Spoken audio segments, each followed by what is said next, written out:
may have heard about the Quran's idea of paradise being 72 virgins, and I promise I will come back to those virgins.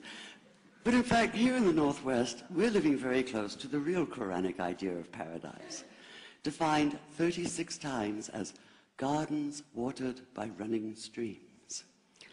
Since I live in a houseboat on the running stream of Lake Union, this makes perfect sense to me. But the thing is, how come it's news to most people? I know many well-intentioned non-Muslims who've begun reading the Quran but given up, disconcerted by its otherness. The historian Thomas Carlyle considered Muhammad one of the world's greatest heroes, yet even he called the Quran as toilsome reading as I ever undertook, a wearisome, confused jumble.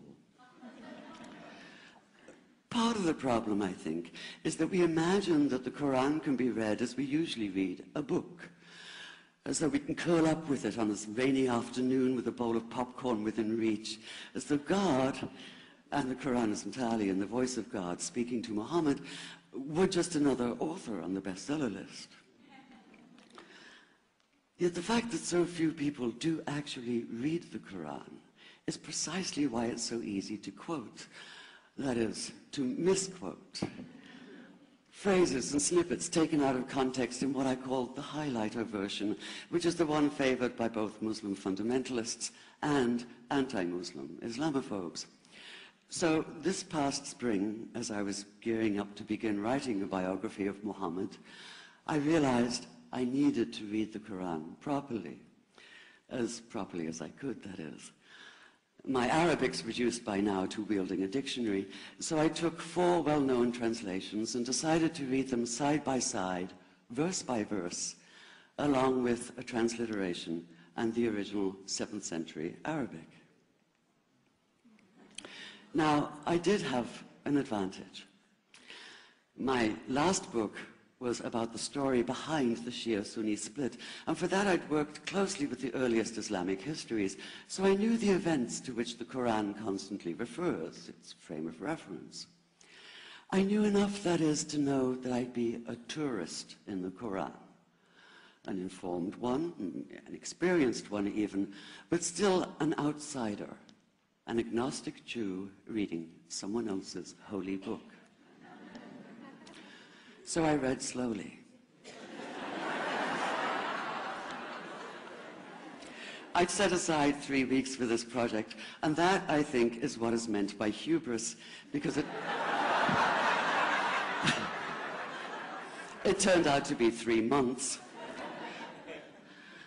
I did resist the temptation to skip to the back where the shorter and more clearly mystical chapters are, but every time I thought I was beginning to get a handle on the Quran, that feeling of, I get it now, it'd slip away overnight, and I'd come back in the morning wondering if I wasn't lost in a strange land. And yet the terrain was very familiar.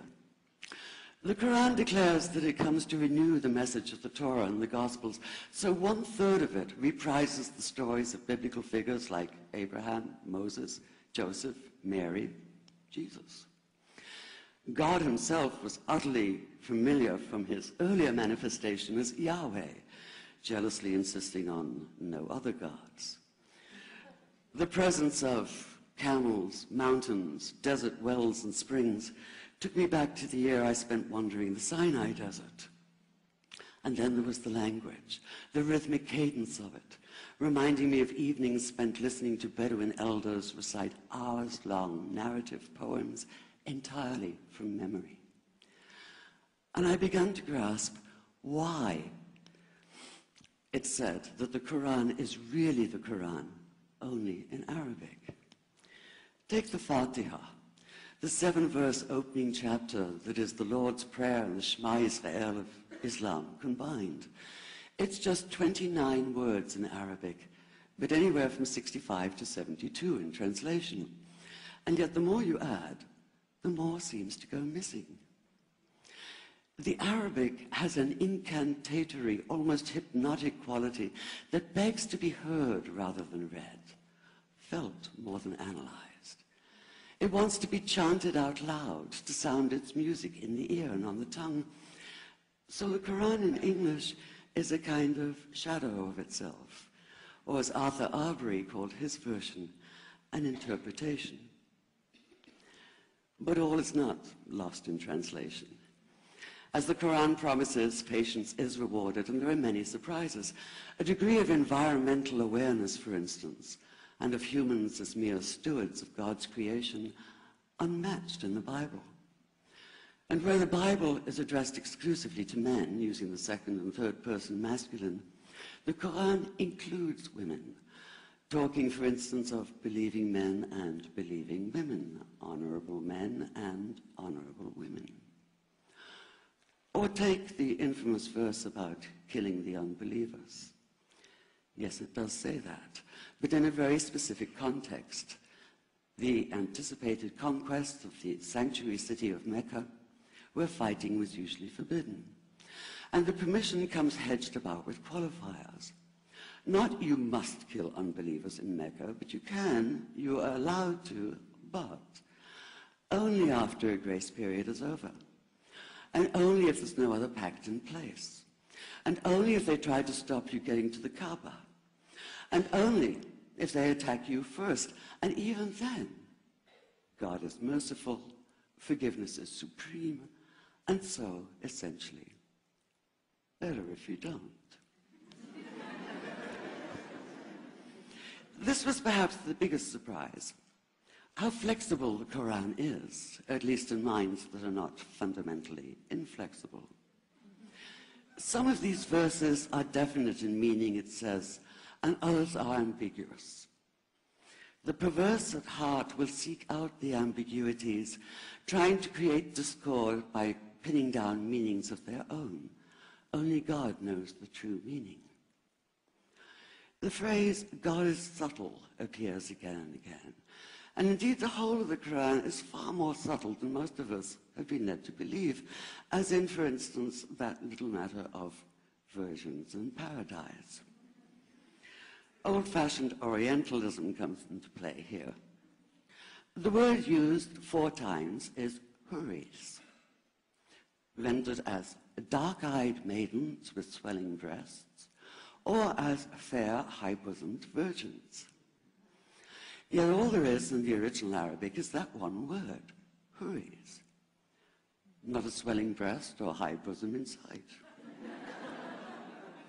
Now, this may be a way of saying pure beings, like in angels, or it may be like the Greek kos or kore, an eternal youth. But the truth is, nobody really knows, and that's the point. Because the Quran is quite clear when it says that you will be a new creation in paradise, and that you will be recreated in a form unknown to you, which seems to me a far more appealing prospect than a virgin.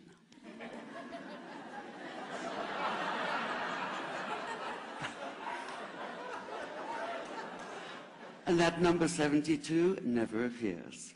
There are no 72 virgins in the Quran. That idea only came into being 300 years later, and most Islamic scholars see it as the equivalent of people with wings sitting on clouds and strumming harps. Paradise is quite the opposite. It's not virginity, it's fecundity, it's plenty, it's gardens watered by running streams.